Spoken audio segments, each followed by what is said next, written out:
Magkano nga ba ang nagastos ko to set up my smart home? Let's find out! Hi, my name is Charles and welcome to my smart home costing video. Kung di nyo pa napapanood yung short introduction ko about smart home, pwede nyo munang panoorin yun to have an idea about this topic. Note that prices will change at yung ilalagay ko na price ay yung price as of making this video. In my home, i-divide ko muna sa categories yung mga devices na meron ako: smart assistant, smart plugs and power strip, infrared remote, light switches, and other smart devices. In my previous video, napili ko yung Google Home as my main gateway to control my home. Magkano nga ba ang Google Home Mini? Since I'm working on a budget at ayoko masyado mag-spend na malaki, I opted for Google Home Mini, which is now replaced by Google Nest Mini kasi mas cheaper siya compared sa Nest Mini. There are a lot of reviews here in YouTube comparing the two devices, so it's really up to you which one you should get. Sa Lazada or Shopee, ang price ng Google Home Mini ay ranging from 1,600 to 1,700 pesos. Let's move on sa smart plugs and power strip. Yung price nito will vary sa amperes and wattage ng device na paggagamitan nyo. I use smart plugs para sa fan, and power strip naman para sa desk and media consumption appliance. Yung smart plugs ay ranging from 400 to 600 pesos, and yung power strip naman ay nagsastart sa 1,200 pesos.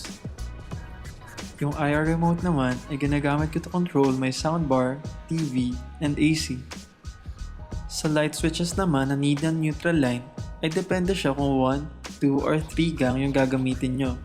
Ranging siya from 1,200 to 1,400 pesos. Yung labor, it cost me around 3,500 para sa 5 switches. Pero depende pa yon sa complexity ng wiring sa place nyo. Sa other smart devices naman mag-fall yung TV, desk lamp, stove, and TV box. Maraming options online, basta look for the ones that can work with Google Home or your preferred assistant. Di ko na siya isasama sa total cost since depende siya sa inyo or baka may existing na kayo nito sa bahay. Now, let's compute kung magkano ang nagastos ko to set up my smart home.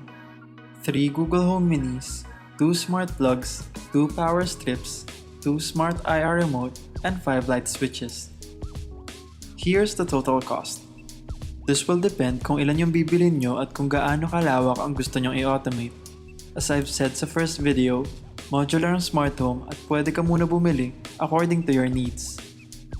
Since we are in quarantine and mas preferred ngayon ang online shopping, be sure to check out yung mga coupons and vouchers to help lower yung cost. I hope you learned something dito sa costing video. Stay safe, wash your hands, and stay tuned for more videos. So there, thank you for watching.